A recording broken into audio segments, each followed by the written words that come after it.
cérebro é uma máquina incrivelmente funcional e ela pode cortar pros dois lados. O cara, ele era obeso e hoje ele é o único americano que conseguiu entrar nos Rangers e nos SEALs. Só que aí tem uma coisa importante. Você tem que querer fazer aquilo. E pra você querer fazer aquilo, você tem que...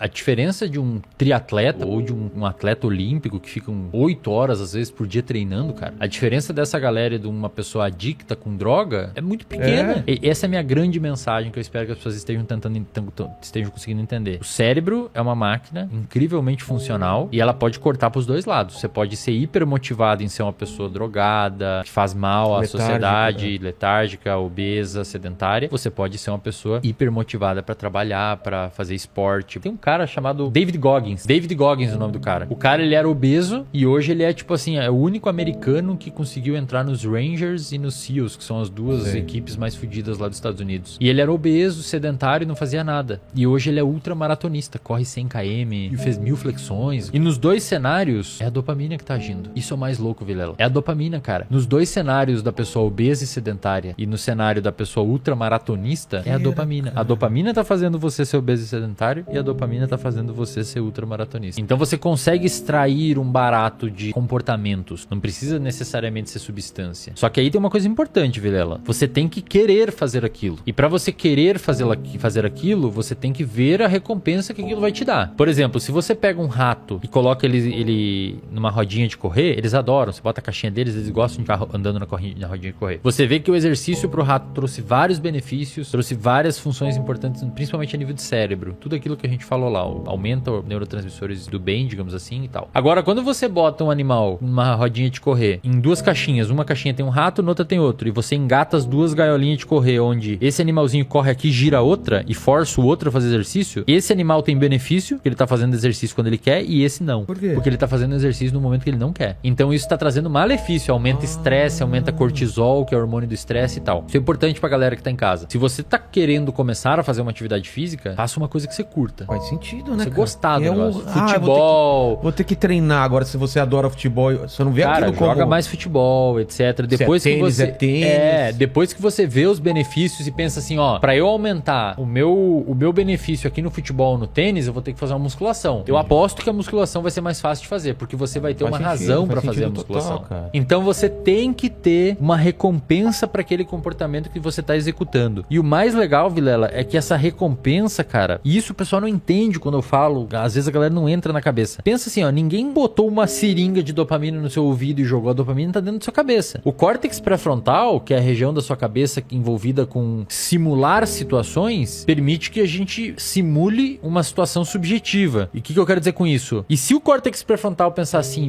eu vou treinar, eu vou fazer atividade física agora, eu vou começar a fazer porque é bom pra mim. Não porque eu quero ficar com o shape X, mas eu quero fazer porque é bom, eu quero entrar no processo de ter uma vida mais ativa e eu devo recompensar o processo de continuar fazendo. O seu córtex pré-frontal vai avisar as regiões do meio do seu cérebro e vai liberar mais dopamina. Então a pessoa que faz atividade física, que vai começar numa dieta, vai começar numa atividade física, etc., é importante que ela perceba de fato, ativamente, os benefícios daquilo. A pessoa que está estudando para um concurso, alguma coisa assim, ela tem que fazer um esforço de tentar observar os benefícios daquilo. O nosso cérebro, ele não faz coisas que ele não obtém em benefício. A sua motivação vai para dois lugares. Aí é importante também mencionar. A gente fica motivado com duas coisas: para obter uma recompensa e para fugir de um perigo. Pensa assim, aquele aluno que tem que fazer uma prova amanhã e não estudou e inventou um atestado médico, às vezes ele teve que ter mais trabalho para inventar o atestado médico do que vai estudar para a prova. Ele teve uma motivação, vou fazer o atestado médico porque não quero ir lá e sofrer o dano de tirar 0 na prova. Então, nós temos motivação para fugir de situações que nos causam mal e temos motivação para buscar situações que nos causam bem. A pessoa, ela tem que observar ativamente que aquele comportamento que ela tá fazendo tá trazendo algum benefício para ela. Senão vai ser muito difícil ela conseguir se engajar. Por quê? Porque o nosso cérebro, insisto, dificilmente faz algo sem esperar algo em troca. E o em troca às vezes não é para você. Às vezes você faz por um familiar e receber algo em troca a outra pessoa está bem. Mas dificilmente você vai fazer uma parada que não te traz nada de recompensa. E muitas vezes as pessoas tentam se engajar nesses comportamentos sem perceber a recompensa. E aí eu sempre falo, quando eu faço live, etc., pra essa galera que tá querendo fazer atividade física, cara, acompanhe mais de perto esse pessoal que falam sobre isso. Porque você meio que começa a pertencer a uma comunidade. Aí você vê recompensa, você se sente dentro de uma comunidade e você começa a fazer. Mas a dopamina é assim. A dopamina, ela é relativamente negociável. Você consegue até certo ponto negociar com a dopamina. E você mesmo meio que liberar a dopamina baseado nos seus pensamentos. É muito louco isso, mas você meio que consegue liberar a dopamina baseado nos seus pensamentos. Se você começar a pensar assim, cara, eu preciso fazer isso porque vai ser da hora. Eu quero, eu vou ficar bem. Isso começa a aumentar a sua dopamina e te dá vontade de fazer. Eu atendo na clínica muitas pessoas que elas criam, lá na adolescência principalmente, ou no início da idade adulta, um repertório comportamental de esquiva. Eu não vou enfrentar os meus medos, eu não vou me submeter a situações meio nocivas, porque é relativamente gostoso você se esquivar. Você não saiu da sua zona de conforto, não teve que lidar com problema,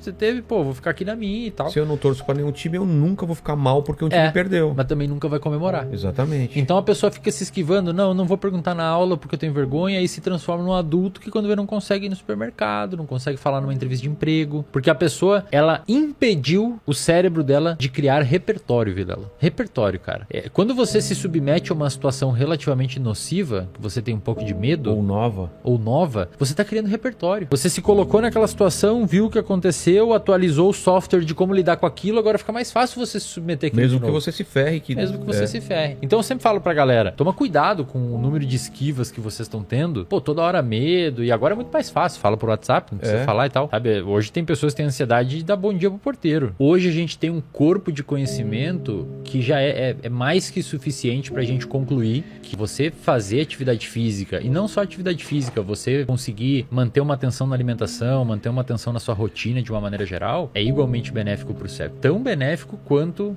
pra parte metabólica, porque no final das contas os dois estão interagindo.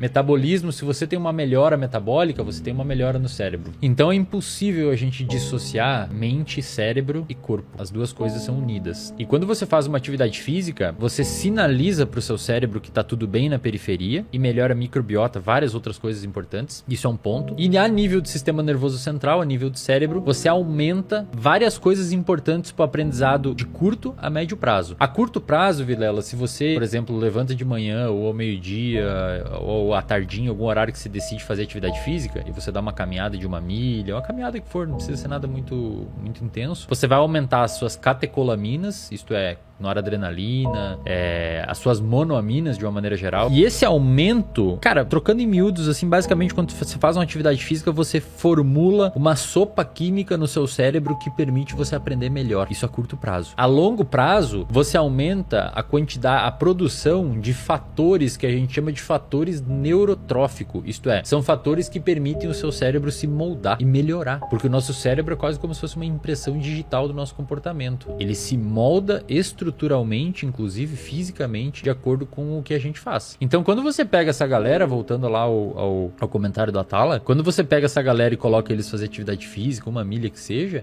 você tá permitindo que o corpo melhore, você tá permitindo que o cérebro aumente esses neurotransmissores a curto prazo, e a longo prazo o hábito vai se formando e aumente esses fatores neurotróficos. Você tá basicamente dando um boost no organismo dessa pessoa. É quase que um hack. É fora do comum, assim, o quanto isso é benéfico, cara. E o oposto também acontece, Vilela. Tem bons estudos que mostram essa área que eu tô investigando agora de dieta e memória e depressão e tal. Cara, por muito tempo a gente imaginou que era necessário vários meses, se não anos, ou pior, era necessário você ter uma modificação fisiológica pra dieta fazer mal a nível de memória, humor e tal. Esses tempos saiu um estudo numa revista chamada de PLOS ONE, mostrando que 4 dias tomando um café hipercalórico, é um café que eles davam milkshake com sei lá o que, um café super hipercalórico, 4 dias de café hipercalórico foi suficiente para prejudicar o armazenamento de memória de estudantes saudáveis.